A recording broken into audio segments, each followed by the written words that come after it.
नमस्ते साथियों, मैं ललित कुमार आप सभी का तहे दिल से स्वागत करता हूं इस यूट्यूब के डिजिटल प्लेटफॉर्म पर। आज हमारी एनवीएस केवीएस जो ईएमआरएस राजस्थान ग्रेड सेकेंड व थर्ड की जो हमारी एमसीक्यू की जो सीरीज चल रही है उनकी 7वीं क्लास आज निरंतर जारी है। ठीक है साथियों, चलते हैं आज 7वीं क्लास को हम स्टार्ट करते हैं एक छोटी सी मोटिवेशन लाइन के साथ। जो व्यक्ति अपने कदमों की काबिलियत पर विश्वास रखता है दोस्तों, कि जो व्यक्ति अपने कदमों की काबिलियत पर विश्वास रखता है वे व्यक्ति निश्चित सफलता की ओर बढ़ता है। बहुत बढ़िया दोस्तों लाइन है कि जो व्यक्ति अपनी कदमों पर काबिलियत पर विश्वास रखता है वे व्यक्ति निश्चित तौर पर सफलता की सीढ़ी चढ़ता है। ठीक है साथियों, बात करते हैं आज इसी मोटिवेशन लाइन के साथ। पहला प्रश्न हमारा आज साथियों 20 प्रश्न रखेंगे हम। कितना 20 प्रश्न रखने वाले हैं ना, 20 क्वेश्चन रखेंगे। 20 क्वेश्चन जो फैक्चुअल हैं, सीधे के सीधे जो यूजीसी नेट और आरपीएससी जो अधीनस्थ जो librarian second grade third grade जो एमपीपीएससी जो यूपीपीएससी जो भी है बीआर लाइब्रेरियन जो प्रीवियस ईयर जो क्वेश्चन है वो क्वेश्चन है सीधे के सीधे फैक्चुअल हैं। इसमें ज़्यादा थ्योरेटिकल है नहीं साथियों। तो चलते हैं आगे। ठीक है साथियों, पहला क्वेश्चन हमारा है ड्रेसर यून बिब्लियोथेक्यू के लेखक कौन है? Who is the author of ड्रेसर यून बिब्लियोथेक्यू? डेनियल बेल है या ग्रेबियल नोड है या एल्विन टोपलर है या फिर एसआर रंगनाथन है? ठीक है साथियों,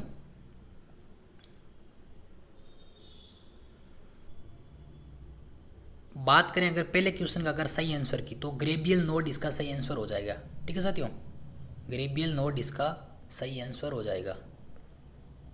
ठीक है साथियों, आप कमेंट बॉक्स में ये बताओ जो डेनियल है, डेनियल बेल और एल्विन टोपलर, ठीक है, इनका संबंध किससे है?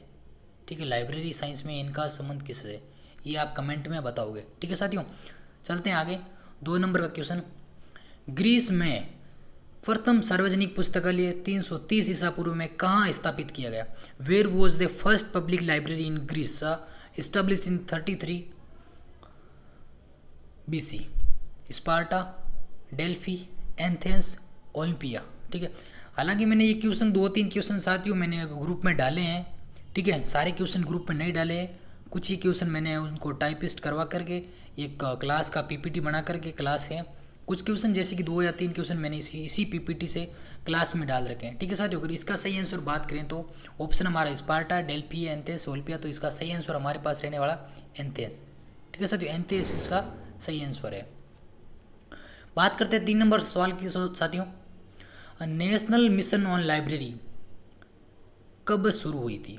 When was the national mission on libraries initiate? 4 मई 2012 है, 15 अगस्त 2010 है, 1 जनवरी 2011 है या 5 जून 2013? ठीक है साथियों, बताओ आप, है ना। ज़्यादा लंबी क्लास आज रखेंगे नहीं, सीधा इसमें फैक्चुअल क्वेश्चन है वो पूछे हैं ना, सीधा फैक्चुअल क्वेश्चन है। ठीक है दोस्तों, फैक्चुअल जो प्रीवियस क्वेश्चन है PYQ, ठीक है ना, वो क्वेश्चन डायरेक्ट हमने पुटअप किए, डायरेक्ट इनका सीधा आंसर रखेंगे और सीधा चलेंगे, ज़्यादा समय नहीं लेंगे। ठीक है साथियों, अगर इसका सही आंसर की बात करें तो 4 मई 2012। ठीक है, आप कमेंट में ये बताओ साथियों ये किसके अधीन है? ठीक है ना, जो कि NML है, नेशनल मिशन ऑन लाइब्रेरी, ये किसके अधीन है? ठीक है साथियों, बात करते हैं 4 number question, national mission on library को चलाने के लिए कितने ग्रुप बनाए गए हैं? ठीक है, how many groups were created to run the national mission on libraries? जो नेशनल मिशन ऑन लाइब्रेरी है उनको जो ऑपरेट करने के लिए या फिर संचालित करने के लिए, ठीक है, संचालित करने के लिए कितने ग्रुप है? ठीक है,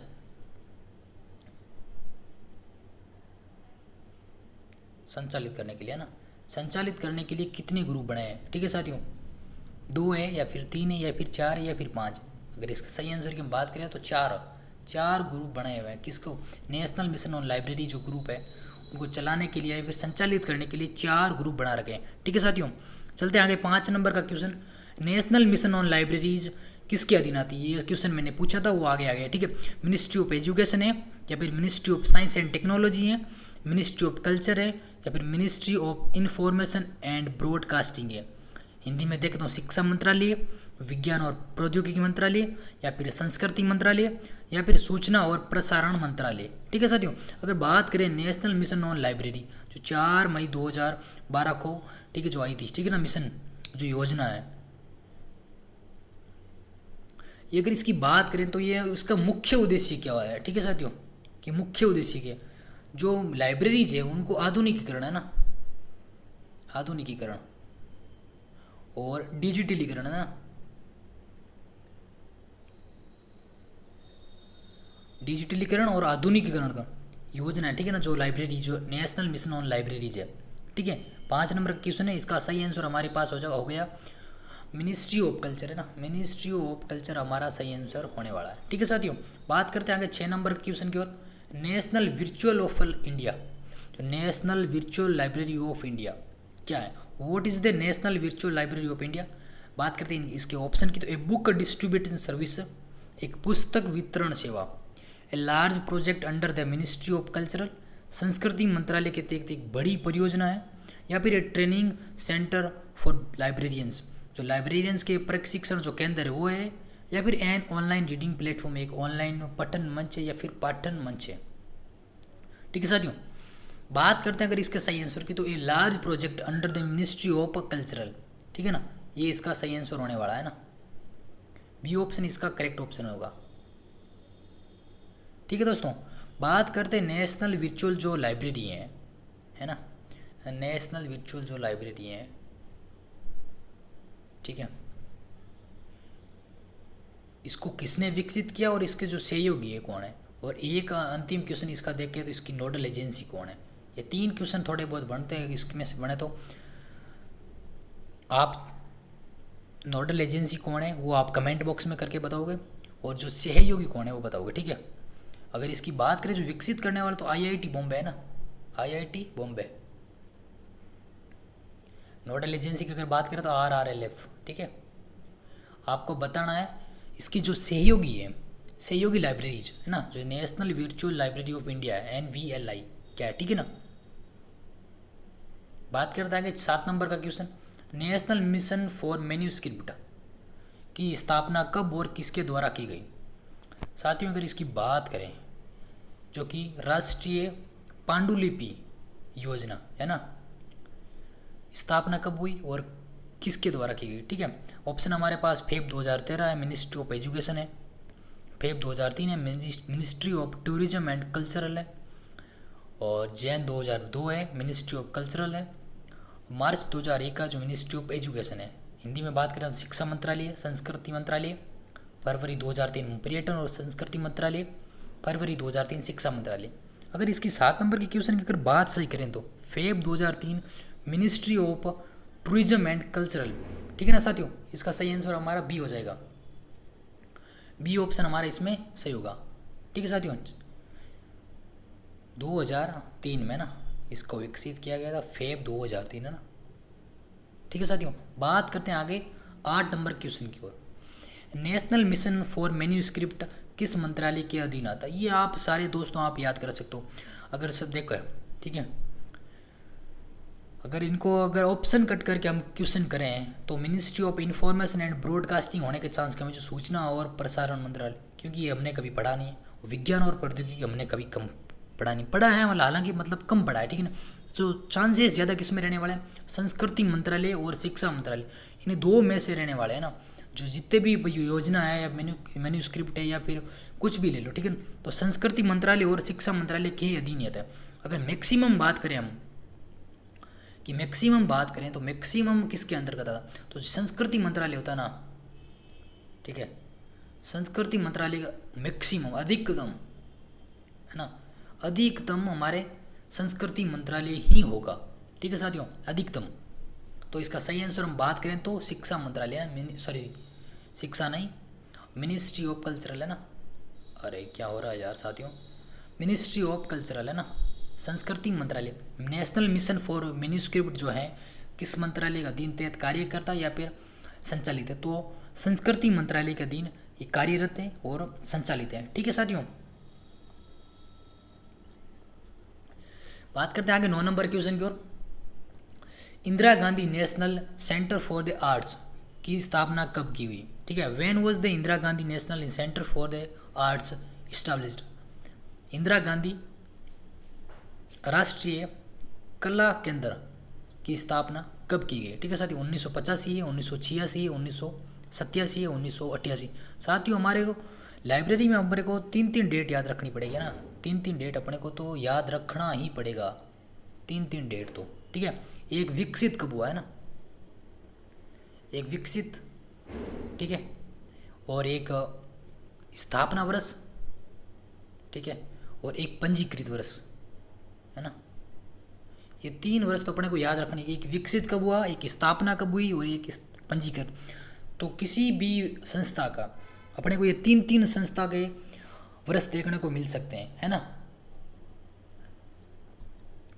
तो इसकी अगर सही बात करें तो इसका एक्चुअल में क्या पूछ रखा, Indira Gandhi national centre for the arts की स्थापना कब? स्थापना इसकी 1985 में हो रखी है, ठीक है साथियों, और इसका पंजीकरण है 1987, है ना।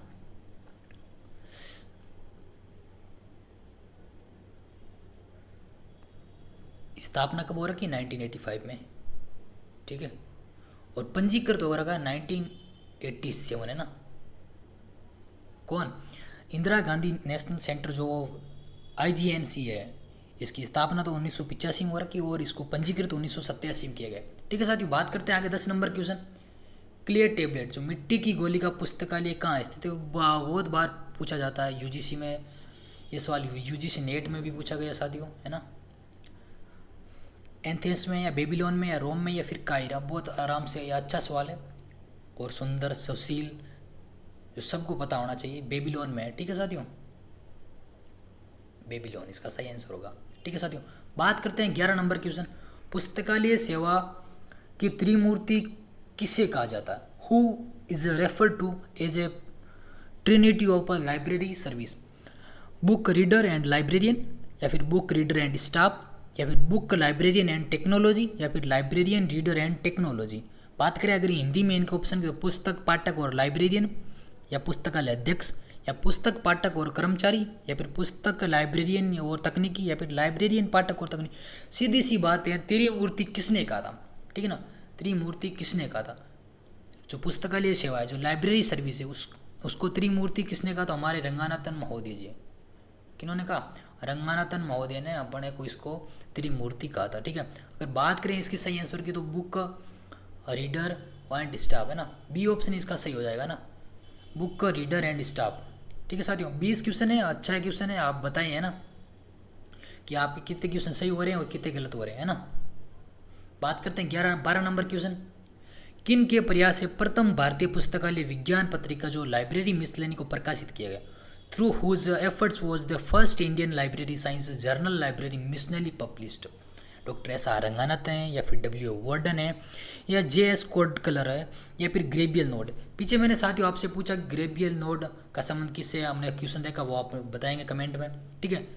और इस बार आपसे पूछा जा रहा है कि जो J.S. कोडकर है, ठीक है, इनका संबंध किससे है, आप कमेंट में बताओगे, ठीक है। जो ग्रेबियल नोड है उनका पीछे हमने देखा था जिक्र, प्रथम क्वेश्चन देखा था, ठीक है साथियों। अगर इसका सही आंसर की बात करें तो W.A. बोर्डन, ठीक है, W.A. बोर्डन। अगर बात करें जो लाइब्रेरी मिसलेनी के प्रकाशित वर्ष क्या है तो सबको पता होना चाहिए, बहुत ईजी है, 1912 है ना, 1912 में जो लाइब्रेरी मिसलेनी पर का जो पत्रिका है, जो भारतीय पुस्तकालय का जो प्रथम बार W. बोर्डन के प्रयासों से भारतीय पुस्तकालय के विज्ञान की जो पत्रिका है वो प्रकाशित हुई थी, ठीक है, 1912 में, ठीक है साथियों। आप J.S. कोडकर कौन है, इनका संबंध किससे, आप कमेंट बॉक्स में बताओगे। और ग्रेबियल नोड हमने पीछे बात की थी, ठीक है ना। बात करते हैं 13 नंबर क्वेश्चन। अभी जो पेपरलेस जो सोसाइटी उससे रिलेटेड हम जो सारे क्वेश्चन हैं एक बार देख लेंगे, जो 3 या 4 क्वेश्चन जितने भी बनेंगे एक बार देखेंगे, ठीक है ना साथियों। पेपरलेस सोसाइटी की अवधारणा किसने दी? Who introduce the concept of paperless society? ठीक है साथियों, एल्विन टोपलर है, या फेडरिक विल्फ्रेड लैंकस्टर है, या फिर डेनियल बेल है, या फिर गैब्रियल नोड है?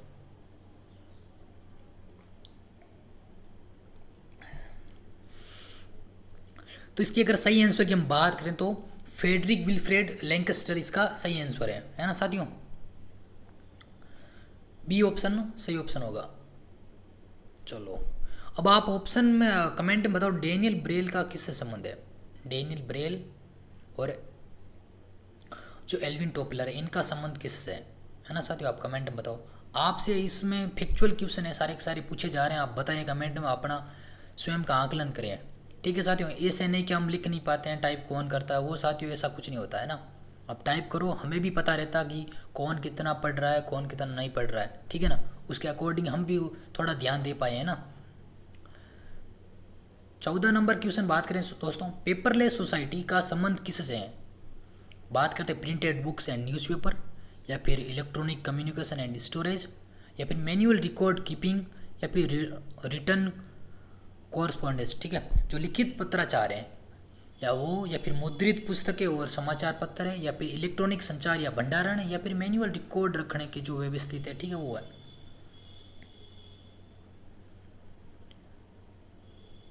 साथियों अगर आप ये पूरी क्लास देखते हो तो हम कल या परसों जो लाइब्रेरी में जो ट्रेंड्स हैं उनसे रिलेटेड क्लास रखने वाले हैं ना। हालांकि मैं आपको ग्रुप में इन्फॉर्म कर दूंगा, पर फिर भी लाइब्रेरी की जो ट्रेंड्स है, ठीक है साथियों, जो लाइब्रेरी ट्रेंड्स है उनकी क्लास रखने हैं, उनमें से 40 या 50 जो क्वेश्चन बढ़िया वाले हैं वो रखने वाले हैं हम। ठीक है दोस्तों, आप ज्वाइन करना उन क्लास को, बढ़िया ट्रेंड्स की आप यूट्यूब पर देख सकते हो। ट्रेंड्स के जो कोई भी क्लास नहीं है, कोई भी क्लास नहीं पढ़ाता, जो इंटरनेशनल जो है सारे के जो ट्रेंड्स का मतलब जो रुझान है, अभी में जो हाल ही में जो कहाँ कहाँ कॉन्फ्रेंस हुई है, कहाँ नहीं हुई है, इफ्लाक के सदस्य कौन बनाया है, अभी जो कॉन्फ्रेंस को कौन सी है, विपो की कॉन्फ्रेंस कहाँ हुई है, जो भी है, बर्नर कन्वेंशन है या पेटेंट कन्वेंशन है या कॉपीराइट कन्वेंशन है, ये वर्तमान में कहाँ हुए, कब हो रहे हैं, ट्रेंड जो वर्तमान में रुझान हो रहे हैं उनको ट्रेंड्स बोलते हैं लाइब्रेरी में। ठीक है दोस्तों, उनकी क्लास आपको यूट्यूब पर कहीं नहीं मिलेगी, तो कल या परसों में इन पर ट्रेंड्स पर एक क्लास रखने वाले हैं। ठीक है साथियों, अगर इसकी सही आंसर की बात करें तो electronic communication and storage, B option इसका सही हो जाएगा, है ना। जो इलेक्ट्रॉनिक जो संचार और भंडारण है वो पेपरलेस सोसाइटी से संबंध रखती है ना दोस्तों। बात करते हैं आगे 15 नंबर क्वेश्चन की। लेखन सामग्री के रूप में पेपायरस का प्रयोग किसके द्वारा किया गया। Who used papyrus as a writing material. ग्रीकियों ने, या फिर रोमानियों ने, या फिर मिस्रवासियों ने, या फिर बेबुलोनियन ने। ठीक है, अगर इसका सही बात करें तो मिस्रवासियों ने सर्वप्रथम लेखन सामग्री के रूप में पेपायरस का प्रयोग किया गया।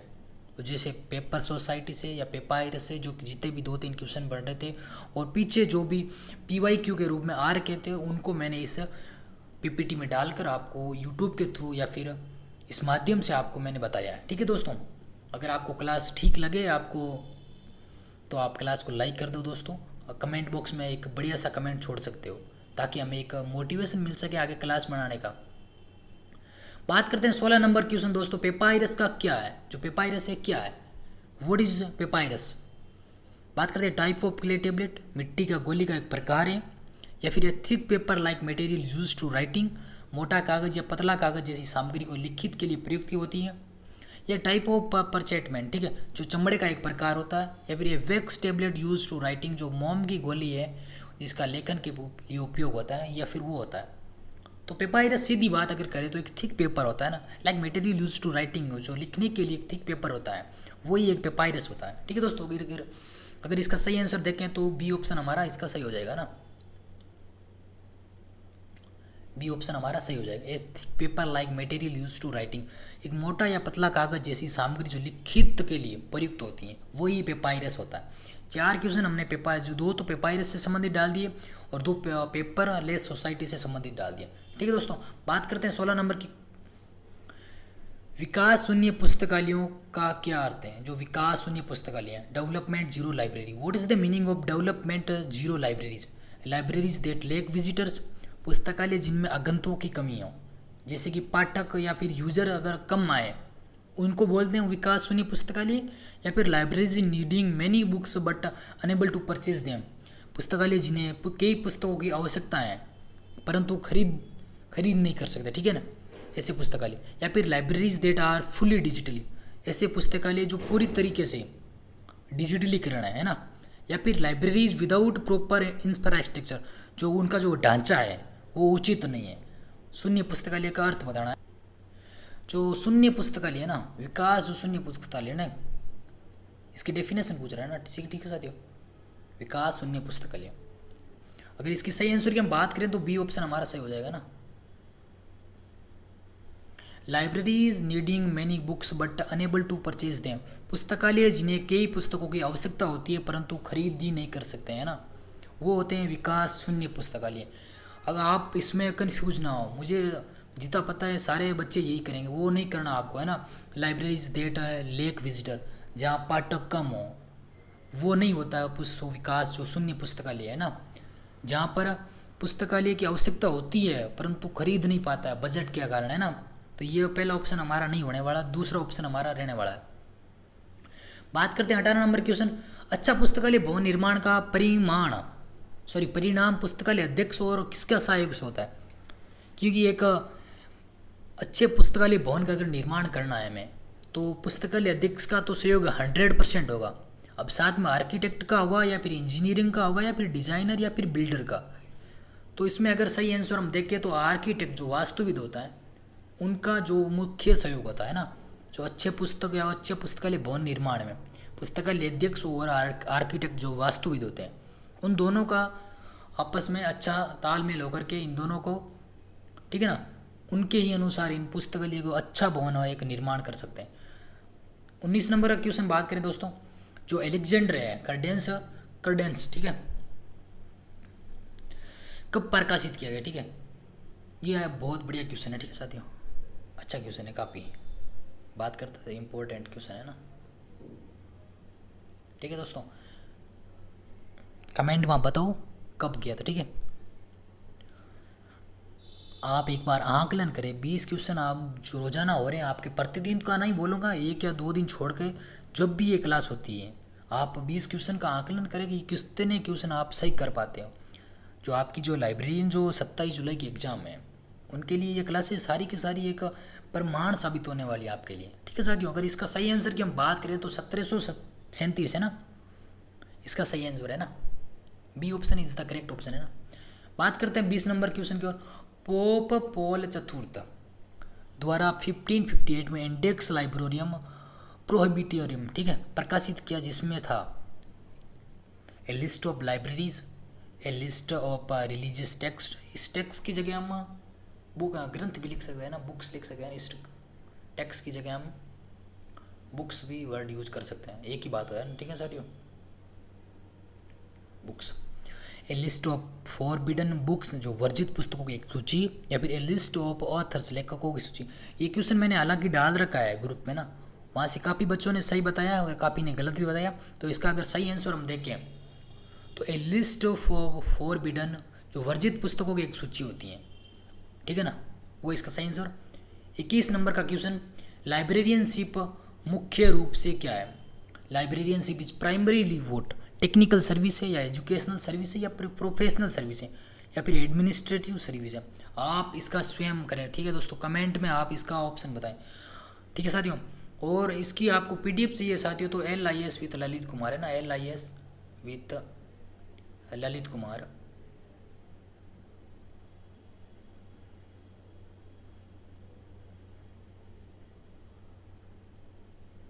टेलीग्राम चैनल ज्वाइन करो आप, आपको इसकी वहाँ पर PDF मिल जाएंगे। आप वहाँ पर एक छोटा सा नोट छोड़ सकते हो कि सर 7वीं क्लास, 6वीं क्लास या 5वीं क्लास का मेरे को PDF चाहिए, आपको पर्सनली आपको सेंड कर देगा ग्रुप में। पब्लिक रूप से वहाँ पर आपको ग्रुप में नहीं मिलने वाली, आपको ग्रुप में आकर के बस वो जो डिस्कस ग्रुप है वहाँ पे आपको एक कमेंट छोड़ देना, या फिर आप वहाँ पर एक छोड़ सकते हो PDF 7 करके आगे लिख सकते हो, 7 PDF या फिर 6 PDF या 4 PDF, जो भी आप ऐसे करके नॉर्मल से आप छोटा नोट आउट छोड़ सकते हो ताकि मैं समझ पाऊँगा और आपको प्रश्न